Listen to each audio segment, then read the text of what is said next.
ನಮಸ್ತೆ ರೈತ ಬಂಧುಗಳೇ. ಏನು ರೈತರ ಒಂದು ಕಷ್ಟ ಹೇಗಿದೆ ಅನ್ನುವಂಥದ್ದು ನಮ್ಮ ಪಿರಿಯಾಪಟ್ಟಣ ಭಾಗದ ಹಿರಿಯ ರೈತ ಮುಖಂಡರು ಮತ್ತೆ ನಮ್ಮ ರೈತ ಸಂಘದ ಗೌರವಾಧ್ಯಕ್ಷರಾದಂಥ ಪಿ ಬಸವನಹಳ್ಳಿಯ ದಿನೇಶ್ ಅಣ್ಣ ಅವರ ಒಂದು ಹೊಲಕ್ಕೆ ಬಂದಿದ್ದೀವಿ.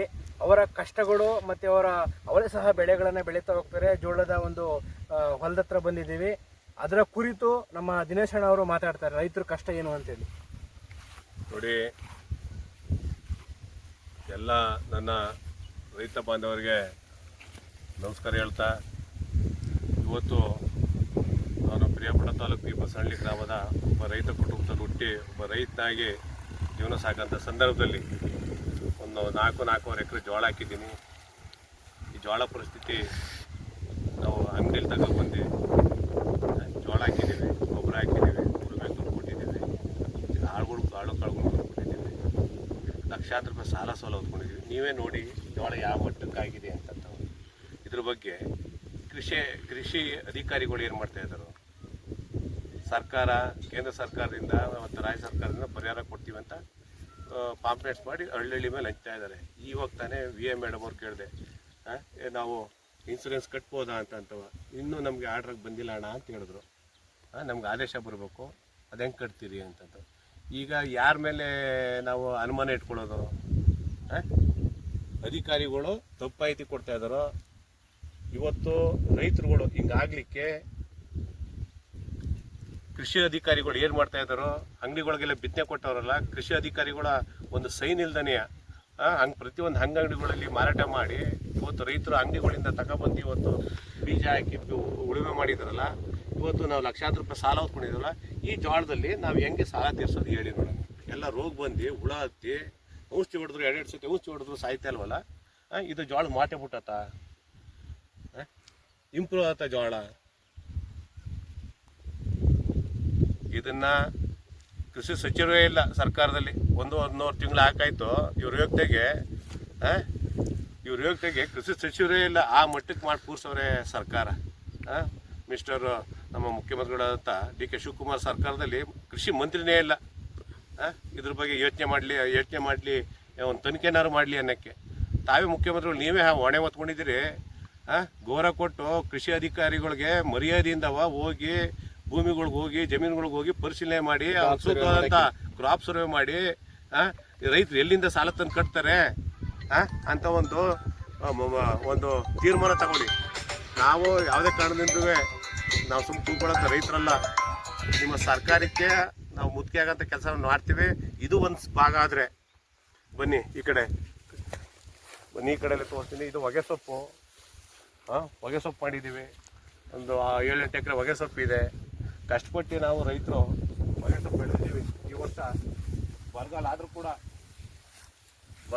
ಕೂಡ ಮಳೆ ಇಲ್ದೇ ಬೋರಲ್ಲೂ ನೀರಿಲ್ಲ ಅಂತ ಇರೋದ್ರಂತ ಅಲ್ಪ ಸ್ವಲ್ಪ ಬೋರ್ವೆಲ್ ನೀರುಗಳಲ್ಲಿ ನೀರು ಹಾರಿಸ್ಕೊಂಡು ಈ ಮಟ್ಟಿಗೆ ಹೊಗೆ ಸೊಪ್ಪು ಬೆಳೆದಿದ್ದೀವಿ.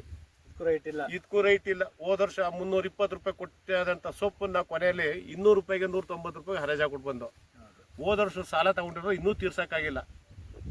ನೀವು ಮಂತ್ರಿಗಳಿಗೆ, MLAಗಳಿಗೆ, MP ಗಳಿಗೆ ಸಂಬಳ ಹೆಚ್ಚು ಮಾಡ್ಕೊಂಡೇ ಇರ್ತೀರಿ. ನೀವು ತಿರ್ಗಾಡ್ತಾರ ಅಂತ ಕಾರ್ ಪೆಟ್ರೋಲು ನಮ್ದೆ, ಡೀಸೆಲು ನಮ್ದೆ, ನೀವು ಊಟ ಮಾಡ್ತಿರಲ್ಲ ಅದು ನಮ್ದೆ, ನೀವು ಮನೆಗೆ ಗೊತ್ತಿರಲ್ಲ ಹಾಸಿಗೆ, ನಿಮ್ಮ ನೆಟ್ಕೊಳ್ಳೋ ಚಪ್ಪಲಿಯೂ ನಮ್ದೇ. ಇಂಥ ಒಂದು ಗದ್ಕಟ್ಟು ಕೂತಿರೋಂಥ ನೀವು MLA MP ಗಳು ರೈತರ ಬಗ್ಗೆ ಯೋಚನೆ ಮಾಡ್ರಿ. ಕೇಂದ್ರ ಸರ್ಕಾರ ಕೇಳಿದ್ರು ಒಂದೇ, ನಿಮ್ಮ ರಾಜ್ಯ ಸರ್ಕಾರ ಕೇಳಿದ್ರು ಒಂದೇ. ಇಬ್ರೋಡು GST ತಗೋತಿದ್ರಿ. 500 ರೂಪಾಯಿ ಹೊಗೆ ಸೊಪ್ಪಲ್ಲಿ ಇಬ್ರೋಡ್ಗೂ GST ಬೇಕು. ತಂಬಾಕು ಮಂಡಳಿಯವರಂತೂ ರೈತರನ್ನ ಹೊಟ್ಟೆ ಹೊಡೆದು ರಕ್ತ ಹೀರಿ ಹಾಳು ಮಾಡಾಕವ್ರೆ. ಪೂರ್ತಿ ಮುಗಿಸಿ ಹಾಕಿದ್ರು ತಂಬಾಕು ಮಂಡಿಯವರು. ಅದ್ರ ಜೊತೆಗೆ ನೀವು ರಾಜಕಾರಣಿಗಳು ನಾವು ಇಲ್ಲಿ ನಿಮ್ಮ 500,000 ಇಸ್ಕೊಂಡು ಆಚಕ ಮಾಡ್ಕೊಂಡು ಓಟ್ ಹಾಕಿ ಗೆಲ್ಸಿವಲ್ಲಿ ನೋಡಿ. ನಾವು ಮುಟ್ಟಣ ರೈತರುಗಳು ಒಂದು ಆಸೆ ತೋರಿಸ್ಬಿಟ್ರು. 2,000 ರೂಪಾಯಿ ಅಂತ. ಅಲ್ಲ 5-6 ತಿಂಗಳಾಯಿತು. ಈಗ ಮೊನ್ನೆ ಎಲ್ಲ 2,000 ರೂಪಾಯಿ ಹಾಕೋದು. Bus charge free. ಗಂಡಸುಗಳು ಕೊಟ್ಟಿಲ್ಲ, ಜೇನ್ಸ್ಗಳು ದೇವಸ್ಥಾನ ಸುತ್ತಾಡೋಗೋಯ್ತು. ಈ ಒಂದು ಆಟಕ್ಕೆ ನೀವು ಮೋಸ ಮಾಡ್ತಾ ಕೂತಿರೋದು ನಿಮ್ಗಳಿಗೋಸ್ಕರ, ತೇವಲ್ಗೋಸ್ಕರ ನಮ್ಮ ರೈತರನ್ನ ಯಾಕೆ ಯಾರು ಮಾಡ್ತಾ ಇದ್ರಿ? ಈ ವರ್ಷನಾದ್ರೂ ಸೂಕ್ತವಾದಂಥ ಹೊಗೆ ಸೊಪ್ಪಿಗೆ ರೈಟ್ ಕೊಡ್ಸೋಂಥ ಒಂದು ಜವಾಬ್ದಾರಿ ತಗೊಳ್ಳಿ. ಏನು ತಂಬಾಕು ಮಂಡಳಿಯವ್ರು ಹೇಳಿದಾರಲ್ಲ, ಒಂದು ಇಷ್ಟಿಷ್ಟೇ 1,000 ಕ್ವಿಂಟಲ್ ಬೆಳಿಬೇಕು ಅಂತೇಳಿ ಅವ್ರ ಪ್ರಕಾರನೇ ಬೆಳೀತಾ ಇದ್ದಾರೆ.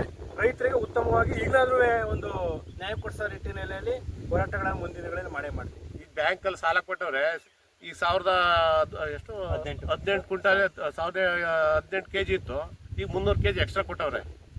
ಅದ ಸಾಲ ಯಾವ ಥರ ತೀರ್ಸೋದು? ನಾವು 7-8 ಲಕ್ಷ ಸಾಲ ತಗೊಂಡಿವಲ್ಲ, ಯಾವ ಥರ ತೀರ್ಸೋದು? ನೀವು 200 ರೂಪಾಯಿ 180 ರೂಪಾಯಿ ಅದು ಉತ್ತಮವಾದ ಒಂದೇ ಸೊಪ್ಪೆ ಬೇಕು ಅಂತ ಕೂತ್ಕೊತೀರಿ. ಒಂದೇ ಸೊಪ್ಪೆ ಬೆಳೆಯಕ್ಕಾಗತ್ತಾ? ಈಗ ಅಡಿದೆಲ್ಲ ಬಿಟ್ಬಿಡಿ, ಮದ್ದಿದ್ದ ಅಡಿದ್ ಬಿಟ್ಬಿಟ್ರು ಮದ್ದಿ ತಗೊಂಡು ಯಾವ ಥರ ಸಾಲ ತೀರ್ಸೋದು? ನಿಮಗೆ ಬೋರ್ಡರ್ ತಗೋ ಲಕ್ಷಾಂತರ ರೂಪಾಯಿಂದ ಗೊಬ್ಬರ ತಗೊಂಡಿವಿ, ಎಜುಕೇಶನ್ ಲೋನ್ ಅಂತ ತಗೊಂಡಿರ್ತೀವಿ, ಬೇರನ್ಗೆ ರಿಪೇರಿ ಖರ್ಚು ಅಂತ ತಗೊಂಡಿರ್ತೀವಿ. ನಿಮ್ಗೆ ಕಟ್ಟೋದೋ ಇಲ್ಲಿ ಬ್ಯಾಂಕ್ಗೆ ಕಟ್ಟೋದು? ನಾವು ರೈತರು ಸಹ ಸಾಲ ಮಾಡ್ಕೊಡೋ ಕೈ ಸಲ ಅದನ್ನೇ ತೀರ್ಸೋದು? ದಯಮಾಡಿ ನಾವು ಮುಖ್ಯಮಂತ್ರಿಗಳಿಗೂ ಅಷ್ಟೇ, ಕೇಂದ್ರ ಯಾರು ಇದು ಕೇಂದ್ರ ಮಂತ್ರಿಗಳು ಕೃಷಿ ಮಂತ್ರಿಗಳಿಗೆ ಹೇಳೋದು ಅಷ್ಟೇ. ಯಾಕೆಂದ್ರೆ ಎರಡು ನಿಭಾಯಿಸ್ತಾರೆ ಅಂತ ಮುಖ್ಯಮಂತ್ರಿಗಳು, ಕೃಷಿ ಮತ್ತೆ ಮುಖ್ಯಮಂತ್ರಿ ಎರಡೂ ನೀವೇ ನಿಭಾಯಿಸ್ತಾ ಇದ್ದೀರಿ. ದಯವಿಟ್ಟು ರೈತರ ಪರವಾಗಿ ಈ ಸತಿನಾರು ಇರಿ. ಯಾಕೆಂದ್ರೆ ಇನ್ನು ಒಂದು ವರ್ಷ 8 ತಿಂಗಳು ಎಲೆಕ್ಷನ್ ಅದೇ, ನಿಮ್ಗೆ ಕಳಿಸ್ತಾರೆ ಪಾಠವ ರೈತರುಗಳು.